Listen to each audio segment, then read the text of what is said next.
everyone, welcome back to another video. So it's our day 2 of our Bosig 2 trip. Right now is we're on our way to Tagbilaran Port from Panglao. Kasi lilipat na kami going to Siquijor. Ang ini-aim namin makuha ticket is 7:30. And upon checking 7:04 AM ang arrival namin doon. Sana umabot. Book lang ako ng Maxim going there and 370 from Alona area going to the Tagbilaran Port. Kasi pag tuk-tuk na sa 500, 400. One good thing about Maxim is you can book in advance.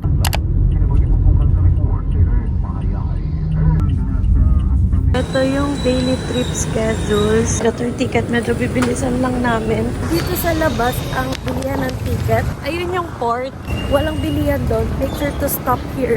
Medyo nang mamadali kami kasi it's 7:15 na. Pagdating nyo, merong terminal fee. 30 pesos siya. Check-in kayo dito. If you have any luggages, need siya i-check in. It costs 50 per luggage. Mandatory, hindi voluntary. Anong oras ba kayo alis ng Sunday?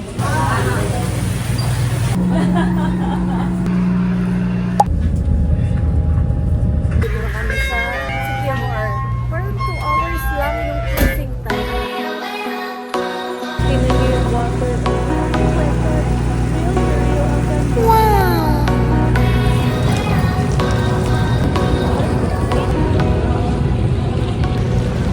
Palabas na kami. Nandiyan na daw yung tuk-tuk namin.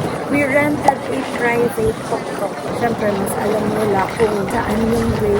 Meron akong itinerary and sundan namin yun. Pero if may recommend pa si Kuya, we're open for recommendations na pa. We'll go muna sa Boo Cafe to take our breakfast. Hindi pa kami nag-tip. Simulan, galing kami sa Bohol. Morning, Kuya.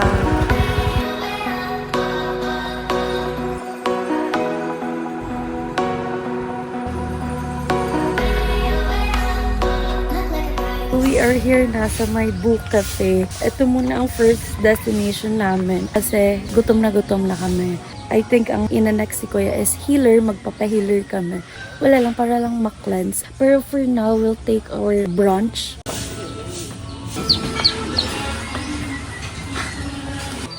Iwan yung slippers side.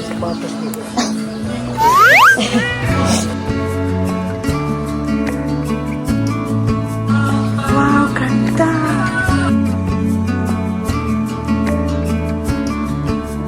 Yung menu nila, guys.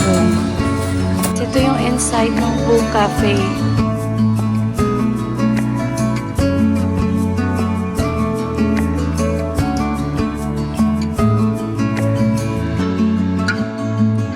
Super cute ng hugasan nila. Parang yung malaking shell.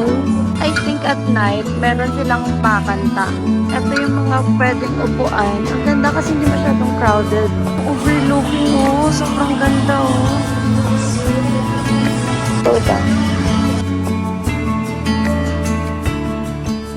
This is what we have ordered. We got the pork tapsilog. This is the all-day breakfast. Meron siyang chorizo, tapsilog, tocino, and egg. For drinks, got matcha and mango shake.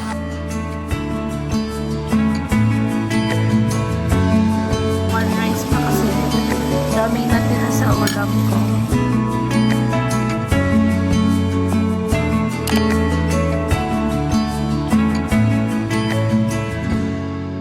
We are done now with Boo Cafe. Punta kami ng healer. Hindi ko alam kay Kuya kung kaninong healer kami dadalhin. Pero sinuggest ko yung si Kuya Noel kasi nakikita ko sa TikTok. Ito, original bolo-bolo healer.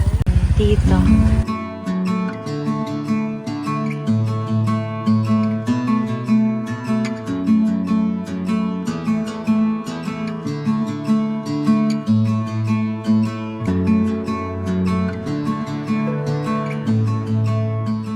So, we're done na. May price list sila. Ito, 400. 300 siya. Tapos yung bolo-bolo, 300 din. Nandito na kami ngayon sa may Balete Tree. Ito yung Old Enchanted Balete Tree. Ayan. May entrance fee daw siya, 50 pesos. This is the balete tree. 100 years old na daw tong tree na to. Dito yung may spa. May mga fish.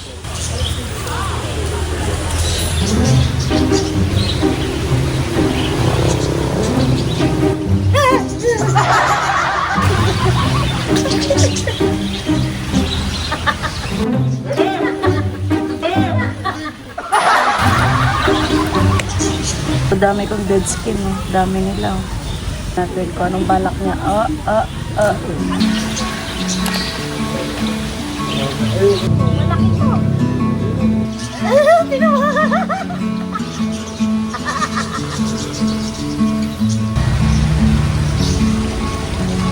naman ito oh. Aray! Ang sakit mo! Hey guys, we're done. Wala na masyado lumalapit sa paa ko. Punta kami ng souvenir shop. So, ito yung mga souvenir.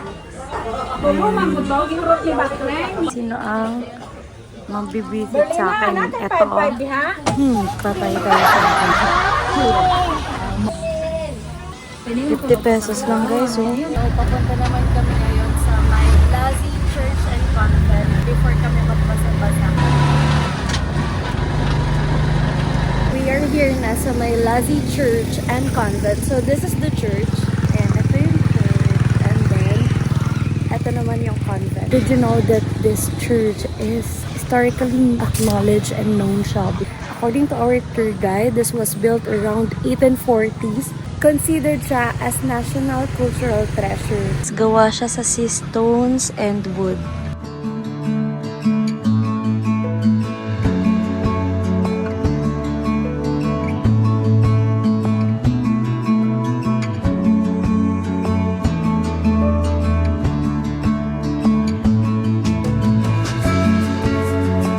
Sa convent. Ginawa yung museum, ma'am. Lahat ng magagamitan ng mga pari nun, ma'am, nandiyan na sa loob.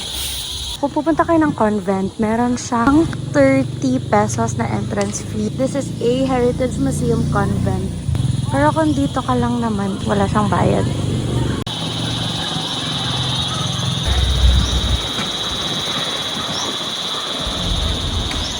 Okay, so we're done with the Lazi Convent and Church. So now is punta kami ng Lagaan Falls, Pitogo, Paliton Beach para sunod-sunod na arabasa. Okay, so nandito na kami sa may Lagaan Falls. So, merong entrance fee na 50 each per head. Tapos tour guide is mandatory. Tapos discretion nyo na ibibigay sa guide. If mag-rent ng life vest, 100 pesos. Mag-start na kami maglagaan. Tapos merong parang trekking. I don't know kung ilang minutes to aabutin. But bring your comfortable shoes. Rocky talaga yung dadaan. Buta naka-sleepers ako. Iniwan na nila ako. Ganda ng way, guys!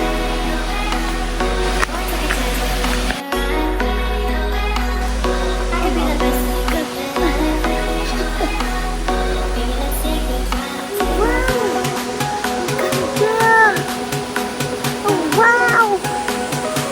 Ganda, guys! Maganda pero nakakapagod. Yan talaga. If you want it, you have to get it. And you have to work for it. So, here I am. Ang ganda. Grabe, di mabigyan ng justice ng camera ko.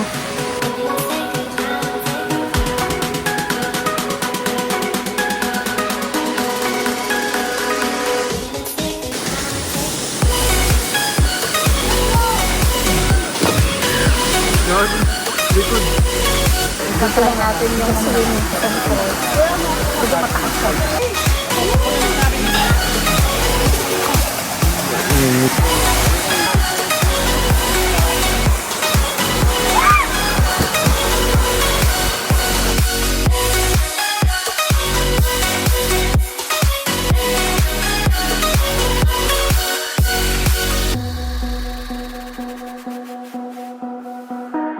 Ganyan sa color ng water. Super clear. Pwede kayo mag-rock slide dito. Pero parang ayoko, nakakatakot. Saka baka masugatan ng kwet ko. We are done with Dalagaan Falls. Mas nakakapagod pabalik kasi panay paakyat. Kanina kasi panay pababa kami. Ang next namin is Petago Cliff. So I need to retouch and mag-change outfit para doon kasi ang ganda mag-picture doon. And medyo ikli na tong vlog na to kasi I'm down to 20%. Oh my God. Ito yung nakakit natin. So, ito yung Petago. The entrance fee is 30 pesos. Nandito na pala kami, guys. And nag-change outfit na ako. So, ano nga reason, kuya, ba't tinawag tong Petago Cliff? Ito yung mga tinatawag nilang Petago. At saka yung cliff, nandun yung mga cliff. Kaya siya tinawag na Petago Galing si Cliff. Sir. Yan siya, guys. So, this is the Petago Cliff. Ayan. Ito yung sikat na nakikita natin sa TikTok. Low tide siya. And konti lang tao ngayon kasi nga off-season. Hindi siya pwede mag-zap ngayon kasi maalon. Kaya baka hindi kayo maka sa dagat. Kasi pag ganun kasi siya, baka mahigop kayo sa ano. Ayan. Baka mahigop kayo sa tubig doon. So, bawal daw mag-jump kapag low tide. Katulad yan, merong caution.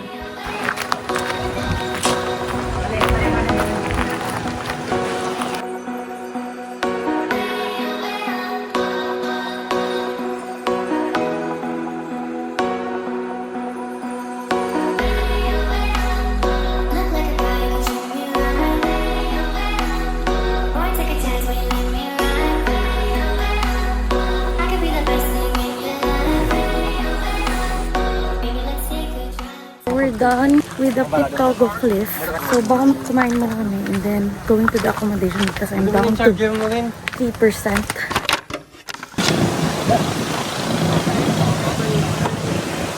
We're finally here at Paliton Beach. 20 pesos ang entrance fee dito. This is our last destination for today. Pagod na din ako. And low battery na nga yung phone. Low battery na rin pati ako.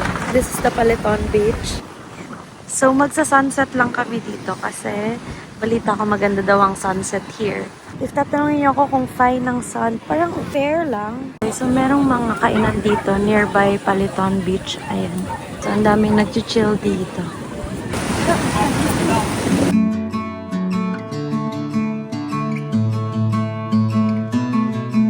May vlogger na nagbabalot dito. Open it. Hey guys, so wala ako saglit here. Magmuni-muni.